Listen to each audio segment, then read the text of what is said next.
여러분 안녕하십니까? 1월 9일 굿모닝 MBN 시작합니다. 네, 먼저 오늘의 주요 뉴스입니다. 이란의 미군 기지 공격에 트럼프 대통령이 군사력 동원 대신 경제 제재로 대응했습니다. 하지만 이라크 바그다드 미국 대사관 근처에 로켓이 떨어지며 미국과 이란 간 긴장이 여전합니다. 정부가 이란과 이라크에 거주하는 우리 교민의 안전을 확인하고 대책 마련에 주력하고 있습니다. 국회 외교통일위원회도 오늘 소집돼 중동 정세와 관련한 긴급 현안 보고를 받을 예정입니다. 법무부가 어제 검사장급 이상 검찰 고위 간부 인사를 전격적으로 단행했습니다. 중간 간부 인사도 설 이전에 이루어질 것으로 보입니다. 법무부가 검찰총장 의견 청취 없이 인사를 단행하면서 검찰의 반발이 예상됩니다. 청와대는 모든 부처의 고위공직자 임명에 대한 인사권은 대통령에게 있다고 말했습니다. 국회가 오늘 본회의를 열고 민생 법안을 우선 처리합니다. 검경 수사권 조정안도 상정할 것으로 보여 한국당의 반발이 예상됩니다. 오늘 서울 아침 기온이 영하 5도, 체감온도는 영하 9도까지 떨어지겠습니다. 수도권과 충북 지역은 미세먼지가 나쁨 수준으로 공기가 탁하겠습니다. 도널드 트럼프 미국 대통령이 이란의 이라크 내 미군 기지 공격과 관련해 즉각적인 대이란 강경 제재 방침을 밝히면서도 현 시점에서 군사력 사용을 검토하지 않는다고 말했습니다. 이런 가운데 미국 대사관 등 각국 공관이 밀집한 고도의 보안 지역인 이라크 바그다드 그린존에 로켓 2발이 떨어졌습니다. 전광열 기자입니다. 예정보다 25분가량 늦게 시작된 기자회견에 영화의 주인공처럼 환한 빛과 함께 등장한 트럼프 대통령. 폼페이오 국무장관, 에스퍼 국방장관, 마크 밀리 합참의장 등 핵심 참모들이 단상 뒤에 병품처럼 둘러섰고 군인사들은 제복 차림이었습니다. 이란에 대한 강력한 응징을 언급할 것이란 예상과 달리 트럼프 대통령은 미국의 힘을 과시하면서도 현 시점에서 군사력 사용을 검토하지 않는다고 말했습니다. No Americans were harmed in last night's attack by the Iranian regime. The fact that we have this great military and equipment, however, does not mean we have to use it. 트럼프 대통령은 현 단계에서 즉각적인 공격을 하지 않을 것이라고 말하면서도 이란의 핵무기 개발을 용인하지 않을 것이며 추가 경제 제재도 예고했습니다. Iran will never be allowed to have a nuclear weapon. The United States will immediately impose additional punishing economic sanctions on the Iranian regime. 이란의 이라크 주둔 미군 기지 보복 공격에 대한 트럼프 대통령의 절제된 경고가 나온 가운데 이라크 수도 바그다드 대사관 밀집 지역이 로켓 공격을 받았습니다. 이라크군은 현지 시각으로 어젯밤 바그다드 그린존에 로켓 2발이 떨어졌다고 밝혔습니다. 그린존은 바그다드에서 미국 대사관 등 각국 공관이 밀집한 곳인데 이라크 경찰 관계자는 로켓 중 적어도 한 발은 미국 대사관에서 100m 이내에 떨어졌으며 사망자는 없었다고 전했습니다. MBN 뉴스 전광열입니다. 이란은 반격에 가담하는 미국의 우방국들을 공격할 것이라고 말했습니다. 이라크 내 불안이 커지면서 독일과 스페인, 덴마크 등이 병력 철수 움직임을 보이고 있습니다. 박통일 기자입니다.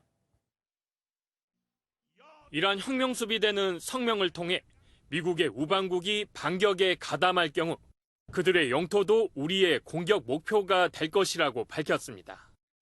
미국의 동맹인 아랍에미리트와 이스라엘을 거론하며 주요 도시인 두바이와 텔아비브 등이 보복 대상이 될 수 있다고 경고했습니다. 제3국에 포진한 미군 기지에서의 군사 지원을 우려한 듯 제3국 역시 표적이 될 수 있다고 위협했습니다. 전선이 확대되는 걸 막고 국제사회에서 고립된 채 미국과 동맹국들의 추가 보복당하는 것을 미리 차단하려는 조치로 풀이됩니다. 직접적인 연관이 없었던 국가들에서는 참여를 주저할 수밖에 없고 그러한 상황에서 미국이 참여를 요청하고 하게 되면 또 그것이 미국과 그 국가들 간의 갈등 요소가 되니까. 이라크 내 안전 우려가 커지면서 독일은 지난 7일 이라크 병력 일부를 쿠웨이트와 요르단으로 이동시켰고 스페인과 덴마크도 병력 철수 움직임을 보이고 있습니다. 미국으로부터 호르무즈 해협 파병 요청을 받아온 우리 정부의 고심 역시 깊어지고 있습니다. 정부는 교민의 안전과 경제에 미칠 영향을 점검하며 이라크 내 상황을 예의주시하고 있습니다. MBN 뉴스 박통일입니다. 중동 지역에서 미국과 이란의 충돌이 격화되는 가운데 국회 외교통일위원회가 오늘 오전 긴급 소집됩니다. 국회 외통위는 강경화 외교부 장관과 김현철 통일부 장관으로부터 긴급 현안 보고를 들을 예정인데 이란과 이라크, 이스라엘 등에 있는 우리 교민 보호 방안과 각 지역 공관의 대응 방안 등을 점검할 계획입니다. 국회는 오늘 오후 본회의를 열어 민생법안과 검경수사권 조정법안, 유치원 3법 등을 상정할 예정입니다. 여야 합의대로 민생법안 177건이 먼저 처리될 전망인데 검경수사권 조정법안이 상정되면 한국당이 필리버스터에 들어갈 가능성이 커 여야 대치가 우려됩니다. 고민정 청와대 대변인의 총선 출마설에 무게가 실리고 있습니다. 더불어민주당은 고 대변인의 경쟁력 파악을 위해서 보수 색채가 강한 의정부와 서초에서 여론조사를 한 것으로 확인됐습니다. 이동화 기자의 단독 보도입니다. 4월 총선 공천 참고용으로 예비 후보들의 가상대결 여론조사를 돌리는 더불어민주당. 최근 경기 의정부 일과 서울 서초갑에서 고민정 청와대 대변인에 대한 여론조사를 한 것으로 MBN 취재 결과 확인됐습니다. 두 곳은 4선의 홍문종 우리공화당, 3선의 이해운 바른미래당 현역 의원이 있는 보수 텃밭입니다. 앞서 민주당은 김현미 국토부 장관과 유은혜 사회부총리 겸 교육부 장관 불출마로 공석이 된 경기 고양시에서도 여론조사를 했습니다. 고양시 정과병은 현역 여성 의원 2명이 불출마한 지역으로 전략공천이 예상되지만 고 대변인의 출격 여부는 미정으로 알려졌습니다.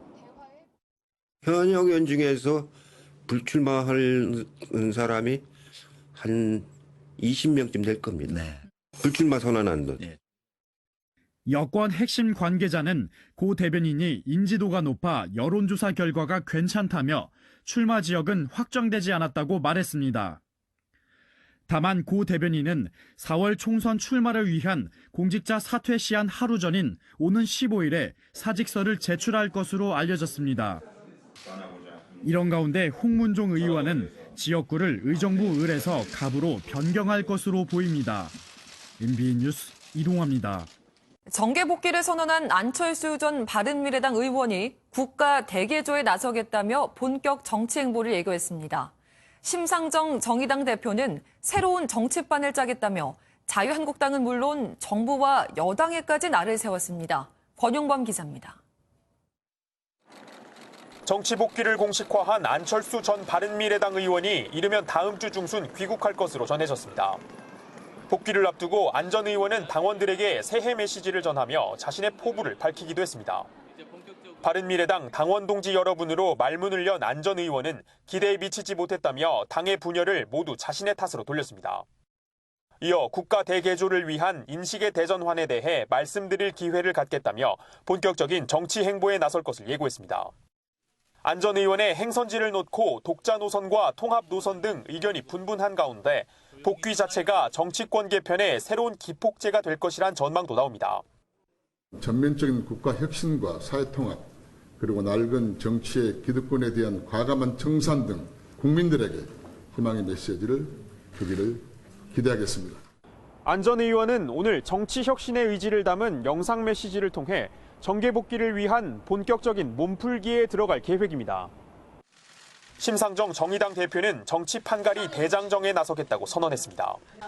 이번 총선에서 정의당은 자유한국당을 퇴출시키고 서울에서 새로운 정치판을 짜겠다는 각오로 임하고 있습니다. 심 대표는 또 대한민국 불평등 주범인 부동산 가격 폭등을 심판하는 선거를 치르겠다며 정부와 여당의 부동산 정책 실패를 정조준해 여당과의 차별화에 나섰습니다. MBN 뉴스 권용보입니다. 어제는 김정은 위원장의 생일이었습니다. 북한 달력을 살펴보니 김 위원장 생일은 올해도 까만 날, 즉 평일로 표시가 돼 있습니다. 생일을 공휴일로 지정하지는 않았지만 달력 곳곳에서는 김정은 업적의 우상화가 포착됐습니다. 주진희 기자입니다. 어제는 김정은 위원장 생일이었지만 북한 달력에서는 아무런 표시가 없이 평일로 돼 있습니다. 김일성 생일이 태양절로, 김정일 생일이 광명성절로, 명절로 지정된 것과는 대조적입니다. 할아버지나 아버지만큼 북한 내부에서 우상화 작업이 진행되지 못한 탓이라 추정할 수도 있지만 분위기 변화는 감지됩니다. 2월하고 4월이면 당연히 김정일화가 있어야 되고 당연히 4월에도 김일성화가 있어야 되겠다고 생각을 하고 펼쳤는데 다른 꽃이니까 엄청 놀랐다고 하더라고요. 그러니까 이거 올해는 뭐가 달라지는 건가? 김일성과 김정일을 의미하는 꽃들이 달력에서 빠지면서 선대 우상화에서 힘을 뺀 겁니다. 대신 김정은 위원장이 해외에서 받은 선물을 보여주거나 최근 있었던 식료품 부문의 성과를 자랑하기 위한 달력이 등장했습니다. 취약계층 챙기기 여튼 주민들이 나를 좋아할 수 있게끔 할 만한 그런 사업에 치중을 둔 거예요.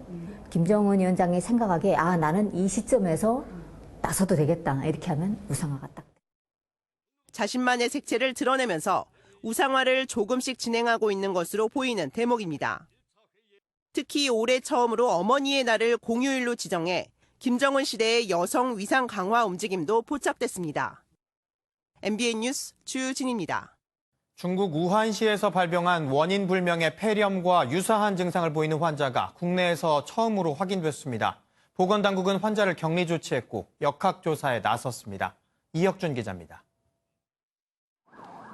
폐렴이 확진된 중국 국적 30대 여성은 국가 지정 입원 치료 병상인 분당 서울대병원에 격리됐습니다. 이 여성은 중국 우한시를 방문한 뒤 폐렴 증상이 나타났습니다.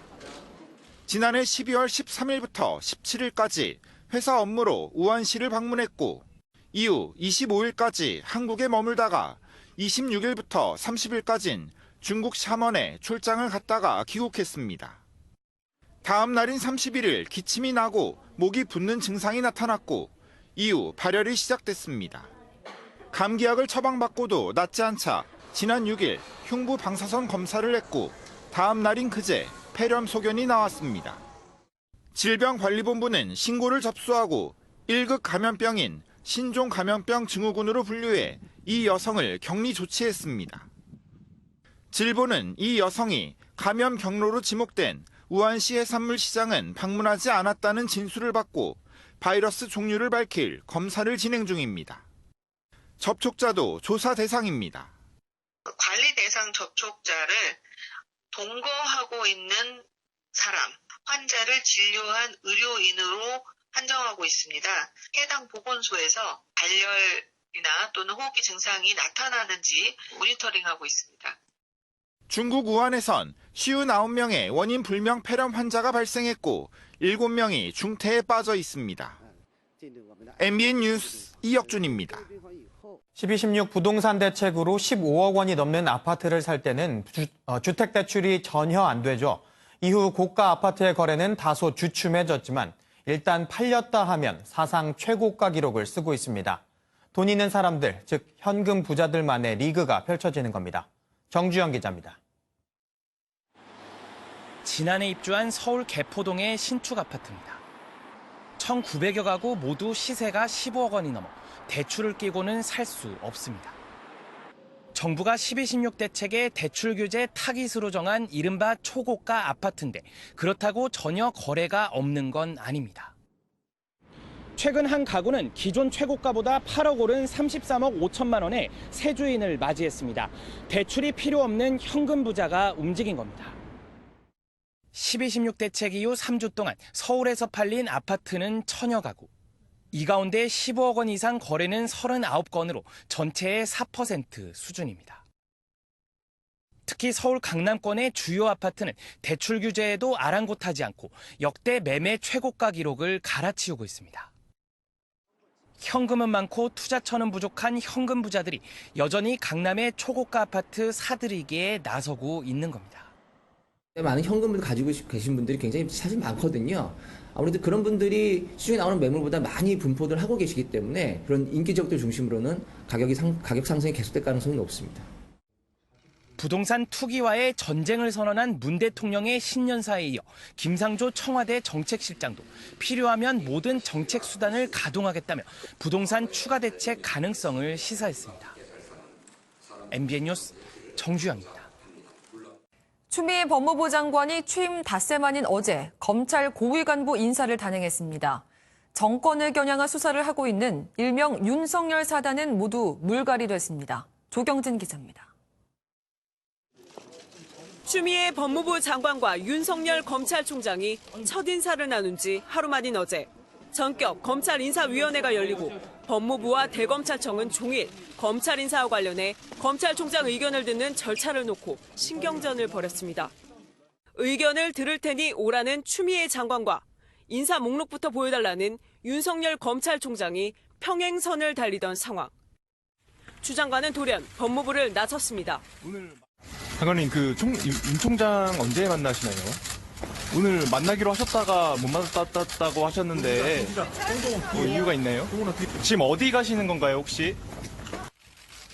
추 장관이 향한 곳은 청와대였고 늦은 저녁 발표된 추미애발 인사는 예상보다 강력했습니다.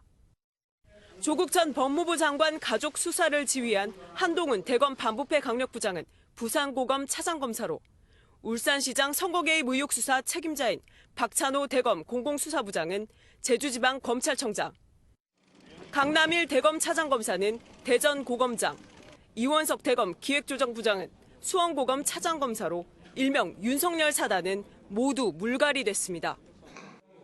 배성범 서울중앙지검장은 법무연수원장으로, 신임 중앙지검장에는 윤석열 검찰총장의 동기이자 문 대통령의 경희대 동문인 이성윤 법무부 검찰국장이 임명됐습니다.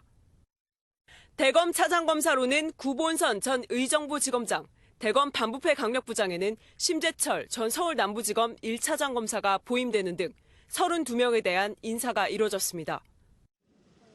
법무부는 특정 부서 중심의 기존 인사에서 벗어나 제대로 평가받지 못하고 있던 일선의 우수한 검사들을 적극 중용했다고 인사 배경을 밝혔습니다. 대검찰청은 이번 인사와 관련한 공식 입장은 없다고 밝혔지만 원칙이 무너진 기습 인사라며 당혹스러워하는 분위기로 전해집니다. MBN 뉴스 조경진입니다. 보신 것처럼 어제 단행된 인사로 조국 전 장관 관련 수사 등을 지휘했던 검찰 수뇌부가 모두 교체됐는데요. 수사 책임자 교체에 이어 중간 간부 인사를 통해 특수수사부서의 담당자들 역시 교체될 가능성이 커졌습니다. 이어서 김순철 기자입니다. 조국 전 법무부 장관 가족 비리, 청와대의 하명 수사와 선거 개입 의혹 등을 지휘하던 검찰 간부들이 교체되면서 관련 수사 차질이 불가피해졌습니다. 이번 인사를 보복으로 보는 검찰 내부에선 중간 간부 인사에 촉각을 곤두세우고 있습니다. 수사 실무진인 차장과 부장검사의 전보로 정권 관련 수사팀이 사실상 해체될 것으로 보고 있습니다. 다만 현 정부에서 중간 간부의 필수 보직 기간을 최소 1년으로 보장한 상황. 이 기간을 채우지 않고 인사를 내려면 검찰 직제 개편 등 예외 사항이 있어야 합니다. 이러한 이유로 일각에서는 법무부가 국무회의에서 검찰 직제 개편을 먼저 통과시킬 것이라는 분석도 나옵니다. 실제 이러한 순서로 진행된다면 현 정권의 노골적인 검찰 수사 힘빼기라는 비판이 거세질 것으로 보입니다. MBN 뉴스 김순철입니다. 검찰은 당혹스러운 분위기입니다. 윤석열 검찰총장은 인사 대상이 된 대검 간부들을 만나서 계속 열심히 하겠다는 취지의 말을 한 것으로 전해졌습니다. 임성재 기자입니다. 법무부의 검찰 고위 간부 인사로 윤석열 사단으로 불린 대검찰청 참모진은 모두 일선 검찰청으로 물러났습니다. 좌천성 인사로 볼 수 있는 결과에 일각에선 윤 총장이 사퇴할 것이란 관측까지 나왔습니다. 하지만 인사 발표 뒤 윤 총장은 교체가 결정된 대검 검사장급 이상 간부들을 만나 계속 직을 유지하겠다는 뜻을 전한 것으로 알려졌습니다. 이 자리에서 윤 총장은 지금까지 해온 것처럼 할 일을 계속 열심히 하겠다는 취지의 말을 한 것으로 전해졌습니다. 한직으로 물러난 간부들 역시 사퇴할 뜻이 없는 것으로 알려져 집단 사표나 성명 발표 등은 없을 것으로 예상됩니다. 그럼에도 검찰 내부에선 여전히 의견 청취 절차를 밟지 않았기 때문에 적절치 않다란 반응이 나오는 것으로 전해졌습니다. 한편 청와대는 인사 발표 전 법무부와 검찰이 정면 충돌하는 상황에서 법무부에 힘을 실어준 것으로 전해졌습니다. 청와대는 모든 부처의 고위공직자 임명에 대한 인사권은 대통령에게 있다고 강조한 바 있습니다. MBN 뉴스 임성재입니다. 옛 국군 기무사령부가 세월호 유가족들의 개인정보는 물론 TV 시청 내용까지 그야말로 일거수일투족을 사찰한 정황이 드러났습니다. 구속의 갈림길에 섰던 세월호 참사 당시 해경 지휘부들은 불구속 상태에서 검찰 수사를 받게 됐습니다. 박유영 기자입니다. 사회적 참사 특별조사위원회에 따르면 옛 기무사가 세월호 유가족 사찰 정보를 청와대에 대면 보고한 횟수만 35번에 달합니다. 특조위는 당시 김기춘 대통령 비서실장과 김정수 김관진 국가안보실장, 박흥렬 경호실장과 한민구 국방부 장관이 관련 내용을 직접 챙긴 것으로 파악했습니다. 기무사의 행위가 불법이라는 것을 청와대나 국방부 관계자가 모를 리가 없습니다. 크게 칭찬하고 격려금을 하사하고 국방부 장관은 격려금도 주었습니다. 기무사의 사찰은 그야말로 전방위로 이뤄졌습니다. 사찰 범위는 생년월일과 학적, SNS 주소, 통장 사본 등 개인정보는 물론 야간 음주 실태에 TV 시청 내역까지 포함됐습니다.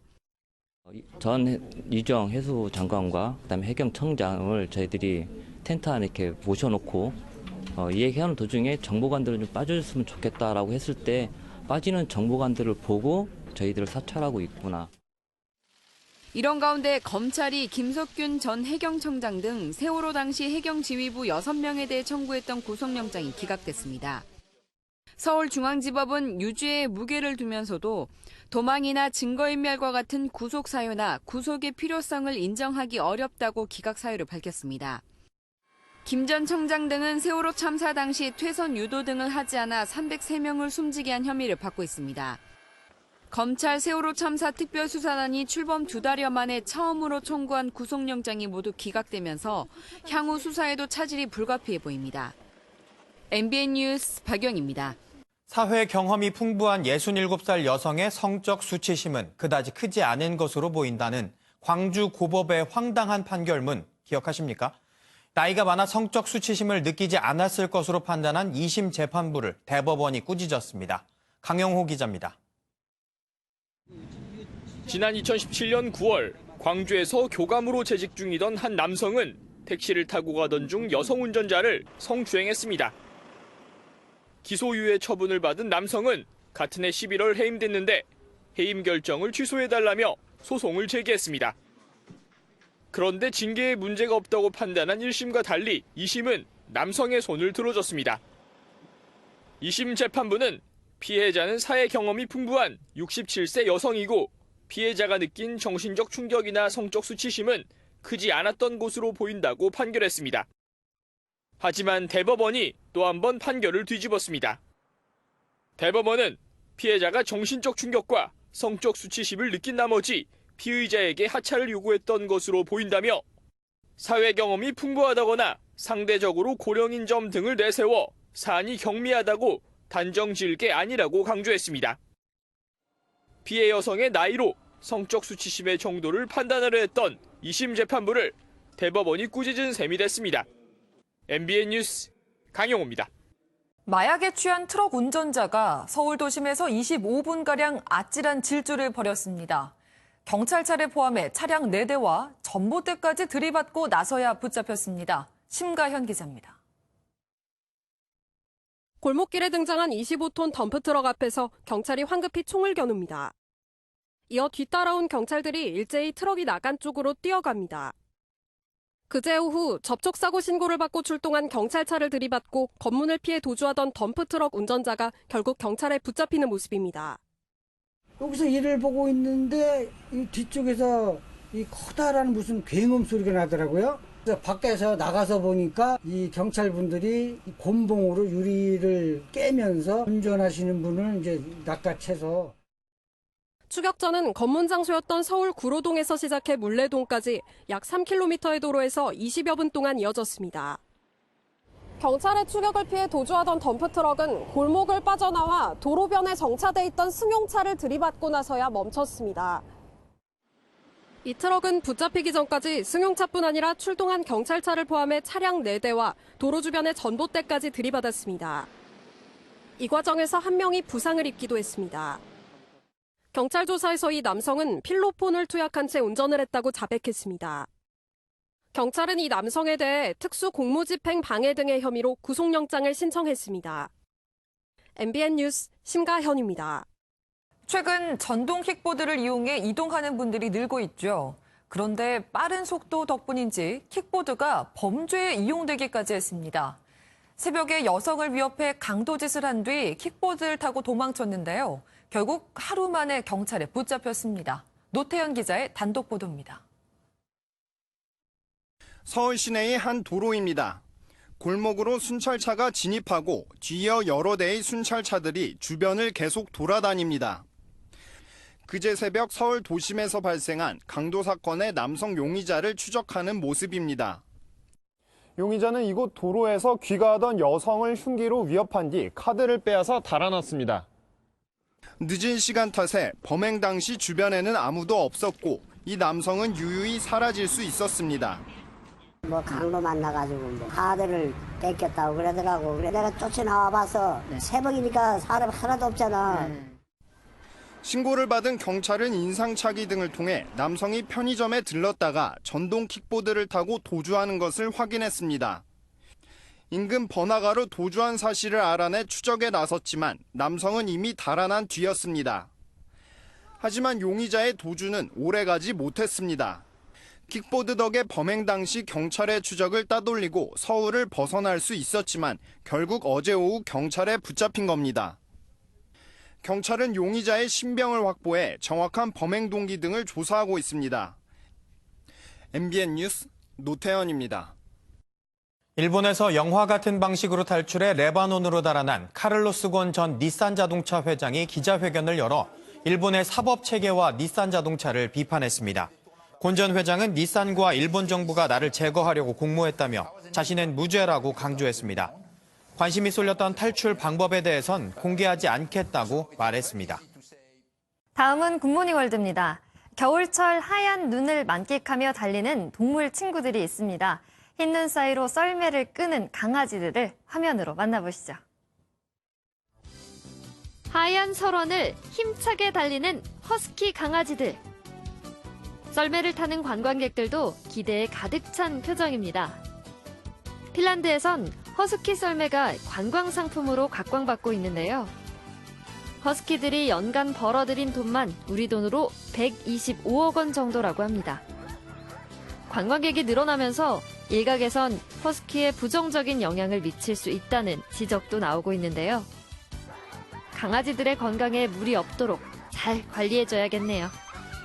신체적 장애를 극복한 배구 선수가 있습니다. 자신의 꿈을 위해 열심히 달려나가는 모습 정말 멋진데요. 영상 함께 보시죠. 미국 노스다코타주의 마리아스는 배구 선수입니다. 어릴 적 불의의 사고로 팔을 잃었는데요. 하지만 좋아하는 배구를 계속해왔습니다. 공을 받아내는 건 물론 강 스파이크까지 문제 없어 보이죠? 최근 한 지역사회에서 의수를 선물해줬는데요. 꿈을 포기하지 않고 달려나가는 마리아. 그 용기를 잃지 않았으면 합니다. 다음은 식물만 키웠다 하면 꽝손이신 분들에게 도움이 될 만한 소식인데요. 식물의 감정을 읽어주는 화분이 있다고 합니다. 식물에도 표정이 있다면 어떨까요? 평범하게 생긴 화분 같지만 이 화분들은 저마다 얼굴이 있습니다. 화분에 달린 스마트 센서로 습도와 온도, 일조량 등을 체크해서 이를 15가지 표정으로 알려주는 스마트 화분인데요. 물이 필요하면 헐떡이는 얼굴을, 더우면 땀이 나는 얼굴을 보여줍니다. 스마트폰과 연동해서 자세한 정보를 얻을 수 있다는데요. 반려식물 키우시는 분들에게 도움이 될 만한 물건이네요. 지금까지 굿모닝 월드였습니다. 오늘 아침 기온이 뚝 떨어지면서 영하권 추위가 찾아왔습니다. 요 며칠 생각하시고 옷차림 하시면 안 됩니다. 든든히 챙겨 입으세요. 이 시각 서울 영하 2.8도, 진주는 영하 1.4도까지 떨어졌는데요. 특히 서울의 체감 추위는 영하 6도 선까지 내려갔습니다. 사실 이맘때 겨울 날씨와 비슷한 추위지만 최근 온화했던 날씨 탓에 더 춥게 느껴질 수도 있겠습니다. 그 밖에 자세한 현재 기온 살펴봅니다. 춘천 영하 0.5도, 청주 0.5도, 안동 영하 1.5도, 대구는 1.4도로 어제보다 3도에서 5도가량 낮게 출발하고 있습니다. 어제 내린 비나 눈이 얼어붙어 도로가 미끄러운 곳이 많습니다. 조심하셔야겠습니다. 낮 기온도 어제보다 내려가지만 평년보다는 높겠습니다. 서울 3도, 강릉 8도, 광주와 대구 7도가 되겠습니다. 한편 출근길 수도권에서는 공기가 탁합니다. 오늘 경기와 영서, 세종과 충북에서는 종일 나쁨 단계를 보이겠고요. 인천과 서울, 대전과 대구에서는 오전에 일시 나쁨 수준이 예상됩니다.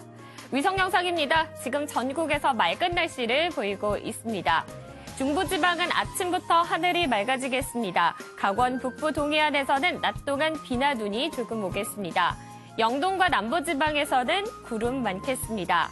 주말에는 기온이 살짝 오르면서 추위가 한결 덜하겠습니다. 토요일 오후부터 일요일 사이에는 제주에서만 비 소식이 들어 있습니다. 날씨였습니다.